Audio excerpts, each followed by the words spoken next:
Ce que vous ne savez pas, c'est quoi? C'est qu'il est dit dans Genèse au chapitre 1 au verset 1. Au commencement, virgule, Dieu créa les cieux et la terre. Donc vous pouvez prendre toutes les Bibles qui existent. Dans d'autres versions, on dit au commencement, Dieu créa le ciel. Dans d'autres, on dit Dieu créa les cieux. Bon, toujours est-il qu'on va d'abord commencer dans la version qui dit, dans Genèse 1.1, au commencement, Dieu créa les cieux et la terre. Traduction œcuménique de la Bible dit, lorsque Dieu commença la création du ciel et de la terre, virgule, vous allez comprendre ici que c'est complètement faux. Je dis bien, là, pourquoi c'est complètement faux? Cette vidéo-ci va vous éclairer, va enlever plein d'écailles. Vous allez comprendre actuellement que le Dieu que les gens adorent dans ce monde, depuis Adam, c'est-à-dire depuis le premier homme, jusqu'à notre époque et vers la fin, et c'est-à-dire jusqu'au moment où ce qui doit arriver va arriver, personne n'a connu le Dieu véritable. Pour ça, on va vous le démontrer. Aucun humain, aucun prophète, aucun inspiré, aucun apôtre n'a entendu la voix du Père et n'a vu le Père. Donc, c'est donc qui ce Dieu qui s'adressait aux patriarches, c'est-à-dire à Moïse, à Noé, à Abraham, Isaac, à Yekouba, c'est-à-dire même à Adam. C'est qui ce Dieu-là? C'est qui cet éternel? Dans d'autres versions, on dit Yahvé, Yahweh. On dit Adonai. On dit le Seigneur. C'est qui ce Dieu? Est-ce le Dieu véritable qui s'est adressé aux patriarches? Comme il est dit dans Hébreux chapitre 1 au verset 1 à 5 à 4. Après avoir autrefois à plusieurs reprises, à plusieurs manières parlé par les pères et les prophètes, Dieu dans les derniers temps nous a parlé par le Fils à qui est établi héritier de toutes choses et par le canal aussi, il a créé le monde. Donc nous allons donc voir qui est ce Dieu-là. Si le Dieu que les gens, peu importe votre religion, si c'est ce Dieu-là que les gens adorent véritablement. Donc pour ça je repars dans Hébreux, dans Genèse chapitre 1 verset 1. Genèse 1.1, au commencement, Dieu créa les cieux et la terre. Traduction œcuménique de la Bible, lorsque Dieu commença la création du ciel et de la terre, virgule. Bon, ça c'est faux, pourquoi? Parce qu'au commencement, Dieu n'a pas créé les cieux et la terre, ou bien le ciel, selon notre version. Ça c'est complètement faux. Mais, tout dépend maintenant où on se place, dans quel plan. Si vous placez dans le plan physique, dans votre compréhension humaine, c'est là que vous allez comprendre que votre création à vous, votre réalité à vous, votre dimension a eu un commencement par les cieux. Mais on va entrer dans la dimension spirituelle. On va entrer dans le monde spirituel du Père pour vous expliquer tout comment ça s'est produit. Premièrement, nous allons parler de l'esprit. Nous allons parler qu'il y a eu, premièrement, c'était pas au commencement, Dieu n'avait pas créé le ciel et la terre. Mais on va parler d'un commencement où un temps n'existait même pas encore. Un commencement où, pas terrestre, où il n'y avait pas la dimension astrale ni la dimension physique. Il n'y avait même pas cette notion de dimension spirituelle. On va entrer plus en profondeur. Proverbe chapitre 8 au verset 22 dit ceci. Bible parole de vie. Le Seigneur m'a créé. Le Seigneur m'a créé la première avant toutes les autres choses qu'il a faites. Point. Alors pourquoi donc dans Genèse 1.1 on va dire au commencement Dieu créa les cieux et la terre? Au commencement. Or, dans Proverbe 8, 22 on dit le Seigneur m'a créé la première avant toutes les autres choses. Donc avant les cieux, il y avait déjà un être. Il y avait déjà quelqu'un qui avait été créé, qui avait été enfanté, qui avait été engendré avant les cieux. Donc au commencement, là, ça pouvait pas être le commencement de la création où le Père est en train de créer. Ça c'est au commencement dans le plan physique. Est-ce que vous comprenez? Au commencement du monde matériel. Dans votre monde qu'on pouvait voir, les cieux qu'on peut voir. Mais au commencement, Dieu crée les cieux et la terre. Ça, c'est pas vrai. Ça peut être vrai si on s'adresse uniquement dans le plan physique. Mais dans le plan spirituel, il y a eu quelqu'un qui a été créé avant toutes choses. Proverbe 8, 22, Bible parole de vie. Le Seigneur m'a créé la première virgule, avant toutes les autres choses qu'il a faites. Point. Traduction œcuménique de la Bible. Le Seigneur m'a engendré. Le Seigneur m'a engendré. Prémisse de son activité. Prélude de ses œuvres anciennes. C'est-à-dire prélude, prémisse, c'est début. Vous voyez. Nouvelle Bible seconde. Le Seigneur m'a produite. Le Seigneur m'a produite. Maintenant, nous allons entrer dans c'est-à-dire, on va entrer dans les mystères cachés de celui dont vous nommez Dieu sur la terre. Et d'autres disent Jéhovah, Yahvé, Yahweh, Elohim. Mais néanmoins, on va entrer dans les mystères cachés de celui qui m'a envoyé dans votre dimension. Dans la Bible seconde 21, le Seigneur m'a produite comme le commencement de sa voix, virgule, avant ses œuvres du temps jadis. Vous allez comprendre ici que le Père Tout-Puissant a formé quelqu'un. Le Père Tout-Puissant a produit quelqu'un. Et cette personne, c'est qui? C'est qui cet être-là que le monde n'a jamais vu, que le monde ne peut concevoir ou recevoir? Certains diront que cette personne-là, c'est le Christ. Parce qu'il est dit dans Colossiens 1,15 qu'il est l'image du Dieu invisible, le premier-né de toute la création. Dieu! La bonne version dit le premier-né de toutes les créatures. Est-ce que vous comprenez? Mais vous allez comprendre qu'il y avait, je dirais même pas un être, parce que quand on dit un être, on peut être, bon, dans votre plan physique, quand on va dire un être, vous allez comprendre que être, ça vaut aussi dire créature. Mais on va employer quand même un petit langage humain pour que vous puissiez mieux comprendre. Être, en tout cas la première forme de vie, si vous voulez, que le Père Tout-Puissant a produite, ce n'est pas le premier-né, ce n'est pas le Christ. On va vous expliquer ces choses. On va vous expliquer ces choses. C'est en train de vous bouillonner sûrement, certains d'entre vous. J'ai dû dire dans mes vidéos que le premier-né de toute la création, c'est le Christ. Le premier-né de toute la création, c'est le Christ. Mais avant le Christ, il y a quelqu'un qui a été engendré avant lui. Et vous allez comprendre c'est qui cette personne. Donc, traduction Abbé Filion, le Seigneur m'a possédé. Le Seigneur m'a possédé au commencement de ses voies. Au commencement de ses voies. Donc, avant le commencement, il n'était pas là. Avant le commencement, il n'était pas là. Mais, il est plutôt dit, le Seigneur m'a possédé au commencement de ses voies. Mais avant les voies du Père, avant le commencement des voies du Père, cette personne-là, il n'était même pas là. Même le premier-né, quand on dit le premier-né de toute la création, ça veut dire le premier-né de toutes les créatures. Est-ce que vous comprenez? Bon. Traduction Abbé Filion, le Seigneur m'a possédé au commencement de ses voies, avant de faire quoi que ce soit, dès le principe. Avant de faire quoi que ce soit, verset 30, Bible de l'épée, alors j'étais auprès de lui, son ouvrier. Vous allez comprendre ici qu'on s'adresse au Saint-Esprit. Là, c'est l'origine de l'Esprit Saint, de Mundima Loba, qui est venu dans l'être, dans la réalité du Père. Le Père a produit le Saint-Esprit. Vous allez comprendre que le Saint-Esprit, c'est les facettes du Père. Et Dieu Tout-Puissant s'est servi du Saint-Esprit pour créer tout ce qui existe. Donc quand on dit, au commencement, Dieu créa les cieux, ça veut dire qu'au commencement, le Saint-Esprit a créé. On va vous expliquer ces choses. Donc le Saint-Esprit est apparu. Donc Dieu ordonne, pas son intelligence. Et vous allez comprendre le mystère de Dieu. J'ai le temps, parce qu'il est le maître du temps et de l'espace. Donc, Nouvelle Bible seconde. J'étais à ses côtés comme un maître d'œuvre, virgule. Bible seconde 21, j'étais à l'œuvre à ses côtés. J'étais à l'œuvre à ses côtés. Bible parole de vie. Pendant ce temps, j'étais là, près du Seigneur, comme un architecte. Or, dans Hébreu, on vous dit que Dieu c'est l'architecte. Et ici, là, on vous dit aussi que cette personne-là, cet être-là, si vous voulez, je remplace ces mots être, cette forme de vie, en tout cas, était là comme un architecte de Dieu. Vous voyez, comme un architecte.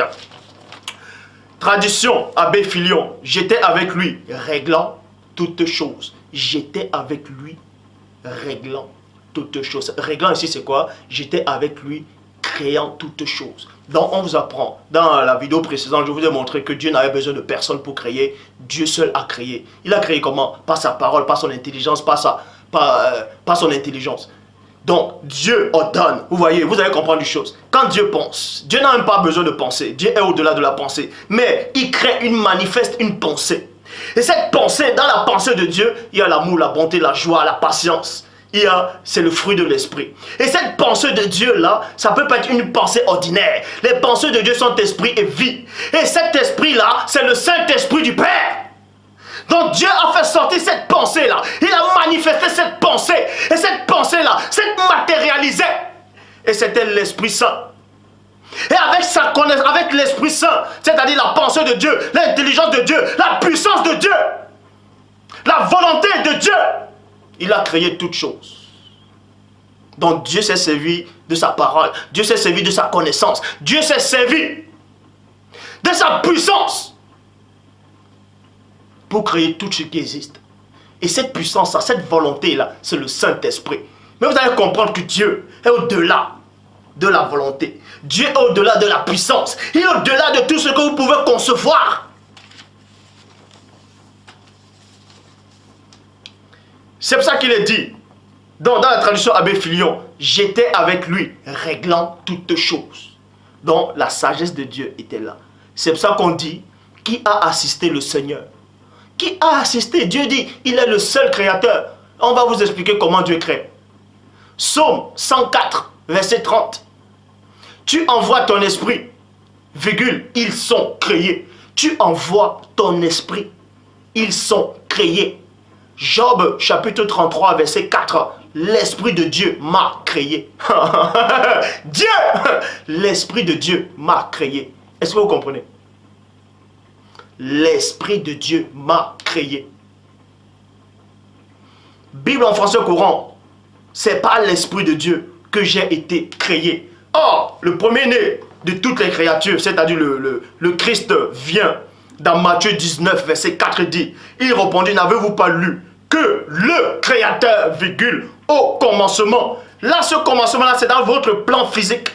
Au commencement, créa l'homme et la femme. Parce que si vous pensez un seul instant que Genèse 1.1, au commencement, Dieu créa les cieux et la terre, c'était le début de la création que Dieu a créé. Ça contredit tout. Ça contredit même les propos de Christ. Parce que Christ dit ici, là, dans Matthieu 19, 4, n'avez-vous pas lu qu'au commencement, n'avez-vous pas lu que le Créateur, au commencement, a créé l'homme et la femme, alors que dans Genèse, on vous dit, dans Genèse 1, au commencement, Dieu créa les cieux et la terre. Or, Christ dit au commencement, Dieu a créé l'homme et la femme. Donc, tout dépend de quel commencement on fait allusion. C'est pour ça que quand vous lisez, faites très attention. Donc, là, ça c'est le commencement du plan physique. Et ce commencement-ci, donc Christ fait allusion, c'est le commencement des premiers êtres humains et non vivants. Parce que les premiers êtres vivants, c'est dans Genèse, en tout cas vivants, physiques, c'est dans Genèse chapitre 1 au verset 20. C'était des monstres marins, des léviathans, de béhémontes, de tout ça là. Créa l'homme et la femme. Dieu seul a créé par son esprit. Donc, c'est pour ça qu'il est dit dans Jérémie chapitre 10 au verset 12.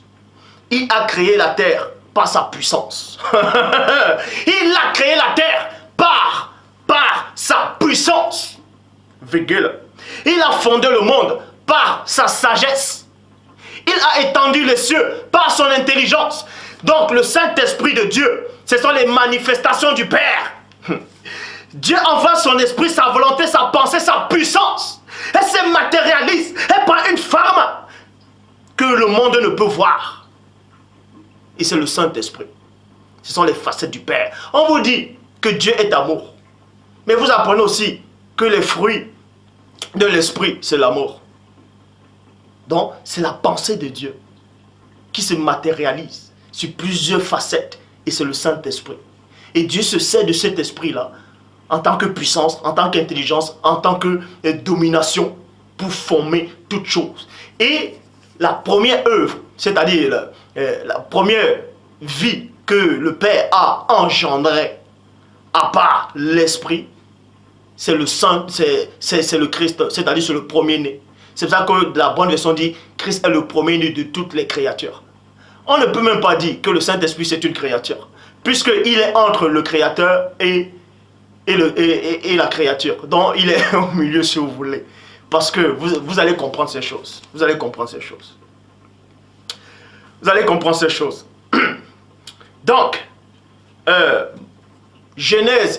Psaume 33, verset 6 dit ceci. Les cieux ont été faits par la parole du Seigneur. Les cieux ont été faits par la parole du Seigneur et toutes leurs armées par l'esprit de sa bouche. Donc, c'est le Saint-Esprit qui a créé toutes choses et c'est Dieu qui a créé par l'esprit, par sa volonté, par sa sagesse, par son intelligence, par sa puissance. Ce sont les manifestations de Dieu.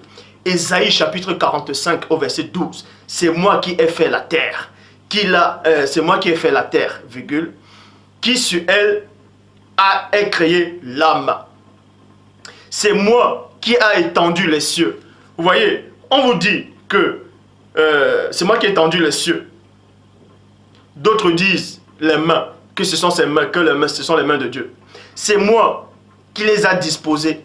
C'est moi qui ai disposé toutes leurs armées. Or, dans Psaume 33, verset 3, on vous dit que c'est par l'Esprit de Dieu qu'il a disposé l'armée des cieux. Et dans Ésaïe 45, verset 12, on dit que c'est Dieu qui a disposé l'armée des cieux. Donc, Dieu se sert de son esprit.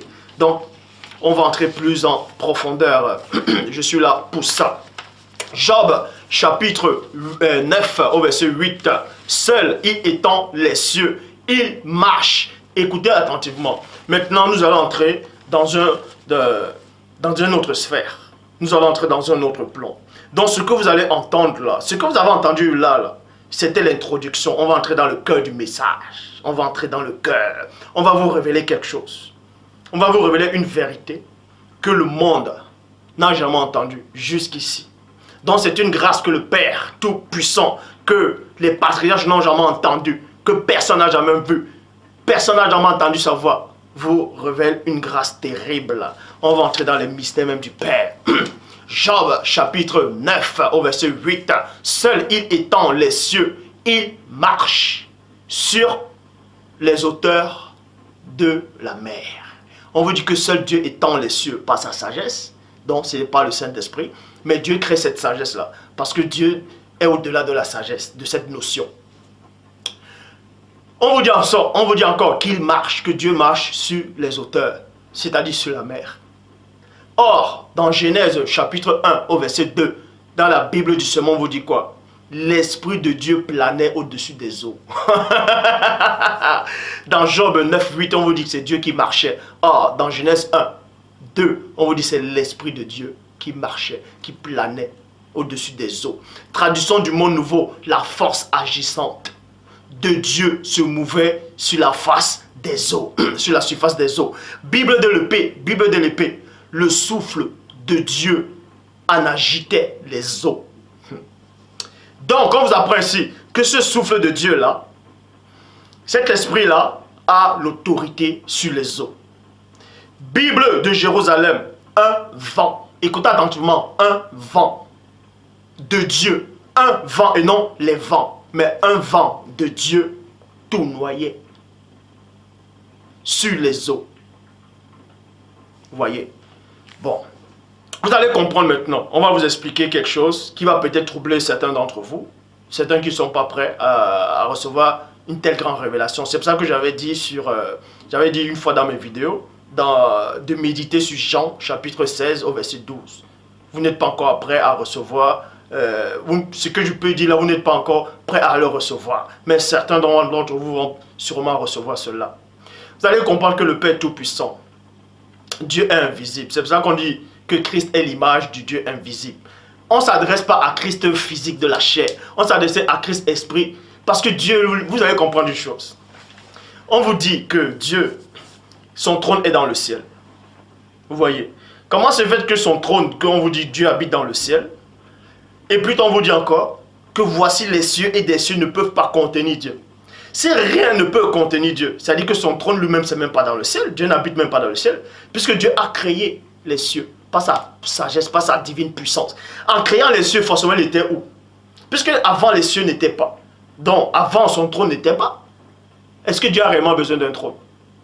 Il est le trône par excellence. Donc, avant que Dieu crée toutes choses, par sa divine puissance, il était où? Dieu n'était c'est-à-dire, il n'était pas dans un lieu. Dieu n'était pas dans un endroit. Parce que rien ne peut contenir Dieu. Si vous pensez un seul instant que Dieu est assis, comme on vous dit l'Apocalypse, bref, on va entrer dans l'enseignement. On va dire que Dieu est assis sur le trône, les anges sont assis, les anges sont là à gauche, à droite. si Dieu est assis, forcément, il y a forcément quelque chose qui le couvre. Mais on vous dit que rien ne peut couvrir Dieu, rien ne peut le contenir, rien ne contient le Père. Parce que Dieu a créé tout ce que vous appelez cette notion de contenance. Dieu a créé toutes choses. Dans votre tête, vous allez dire, mais si Dieu alors, rien ne peut le contenir, il est où? Vous ne pouvez pas dire, enlevez ça de votre tête de dire que Dieu est où. Dieu n'est pas dans un endroit. S'il est dans un endroit, l'endroit est plus grand que lui. Dieu est l'endroit, il est au-delà de l'endroit. C'est ce Dieu-là qui m'a envoyé pour vous éclairer. Pour ça, on va entrer plus en profondeur. Ce que je vais vous dire, c'est quoi? C'est que le Père, il est invisible. Pour se manifester, pour venir même, parce que déjà quand vous lisez de même dans Job, chapitre 1, verset 12, Job, chapitre 1, verset 6, il dit quoi? Or, il arriva qu'un jour, que les fils de Dieu, dans d'autres versions, on dit les anges de Dieu, vinrent un jour se présenter devant, vient un jour se présenter. Ça veut dire quoi? On va vous expliquer pourquoi on vous dit qu'il vient se présenter. Et Christ plus tard, il dit, je vous le dis, ne méprisez pas ces petits enfants qui croient à moi, tout ça là. Parce que je vous le dis, les anges voient continuellement la face. Donc on va entrer plus en profondeur. Ce que je vais vous dire, c'est quoi? Ce que le Père, il crée. Et maintenant, le Père ne crée pas le Saint-Esprit. Et le Saint-Esprit, maintenant, Dieu, pour parler, il ne parle pas l'Esprit. Il manifeste sa volonté par son Esprit. Parce que Dieu ne parle pas directement à un humain. Dieu, en tout cas le Dieu que le Père Tout-Puissant que je connais, ne parle pas directement à un humain. Aucun humain n'a parlé directement avec Dieu. Donc quand on vous dit que l'Éternel a dit à Moïse, ou l'Éternel dit ceci, ou l'Éternel a dit Adam a entendu la voix de l'Éternel qui parcourait, on va entrer dans on va parler de ça. C'était pas Dieu lui-même, ni l'Esprit de Dieu lui-même. On va entrer plus en profondeur. Donc Dieu passe par l'Esprit pour s'adresser. Et maintenant l'Esprit maintenant aussi, c'est pas tout le monde qui peut entendre l'Esprit de Dieu. C'est pas donné à tout le monde. C'est pas donné. On va entrer plus en profondeur. Et maintenant le Saint-Esprit passe aussi par des anges. Par certains anges. Et pas par tous les anges. Il y a un ange, il y a certains anges qui on va parler de ces anges-là. Et c'est ces anges-là qui viennent s'adresser aux humains. Mais néanmoins, ils restent invisibles à certaines personnes. Et c'est ces anges-là dont vous croyez que c'est Dieu.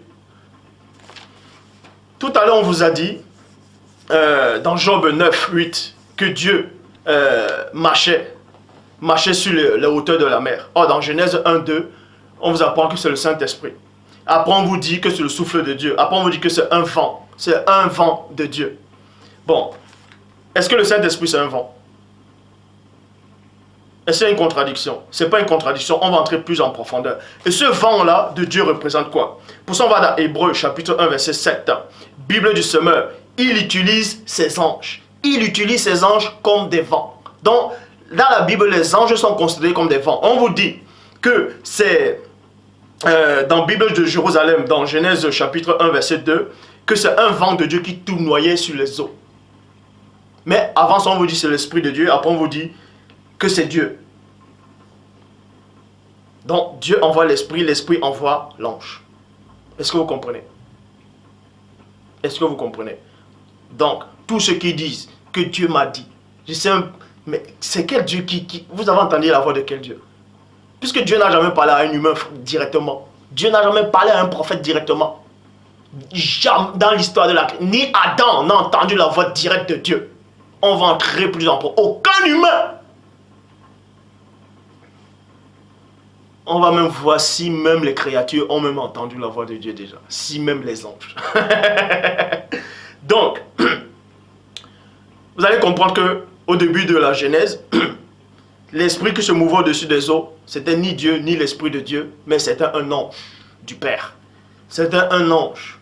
Et cet ange-là, on ne le voyait pas. C'était par révélation qu'on a écrit que c'est un ange de Dieu qui tournoyait au-dessus des eaux. Bible en face courant, Dieu fait de ses anges des vents. Dans d'autres versions, on dit Dieu fait de ses anges des esprits. Les anges sont des esprits, mais ils sont aussi considérés comme des vents. C'est pour ça qu'il est dit maintenant d'Apocalypse chapitre 16, au verset 5, dans la Bible du Semeur. Alors, j'entendis l'ange qui a autorité sur les eaux dire. J'entendis l'ange qui a autorité sur les eaux. Mais l'ange qui a autorité sur les eaux, il marche sur les eaux, il fait tout noyer. Ce sont des anges. Bible second 21, l'ange en charge des eaux. Bible des peuples, l'ange des eaux potables. L'ange des eaux potables. Pourquoi on précise l'eau potable? Donc, maintenant je vais dans Hébreux chapitre 1 verset 14 qui dit, dans la Bible du Semeur, en effet, que sont les anges? Point d'interrogation. Des esprits aux diverses fonctions, envoyés en service pour aider ceux qui vont hériter le salut. Vous voyez, ceux qui vont hériter le salut.